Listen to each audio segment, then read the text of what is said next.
யுக்ரைனின் சுமி நகரில் ரஷ்யா நடத்திய ஏவுகணை தாக்குதலில் 31 பேர் பரிதாபமாக உயிரிழந்தனர். யுக்ரைன் ரஷ்யா இடையே 3 ஆண்டுகளுக்கும் மேலாக போர் நடைபெற்று வருகிறது.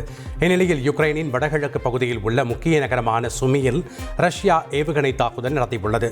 குருத்தோலை ஞாயிறு தினத்தில் குடியிருப்பு பகுதிகளில் நடத்தப்பட்ட இந்த தாக்குதலில் ஒரு குழந்தை உள்பட 31 பேர் பரிதாபமாக உயிரிழந்தனர்.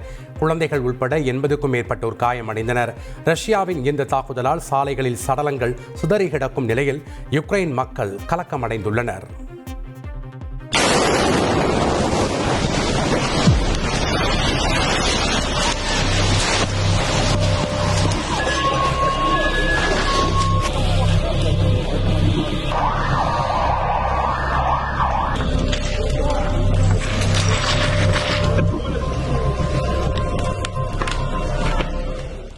இந்திய வான் எல்லைக்குள் நுழையும் ஆளில்லா விமானம், ராக்கெட்டுகள், ஏவுகணைகள் போன்றவற்றை சத்தமின்றி நடுவானிலேயே இடைமறித்து அழிக்கும் இந்தியாவின் புதிய லேசர் ஆயுதம் வெற்றிகரமாக சோதிக்கப்பட்டுள்ளது.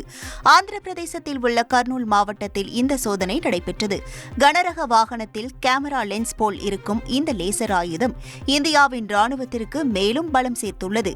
இதன் மூலம் ரஷ்யா, சீனா, அமெரிக்கா மற்றும் இஸ்ரேல் வரிசையில் ராணுவத்தில் அதிநவீன லேசர் தொழில்நுட்பம் கொண்ட நாடுகளின் பட்டியலில் இந்தியாவும் இணைந்துள்ளதாக பாதுகாப்பு ஆராய்ச்சி மற்றும் மேம்பாட்டு அமைப்பின் தலைவர் சமீர் வி காமத் தெரிவித்துள்ளார்.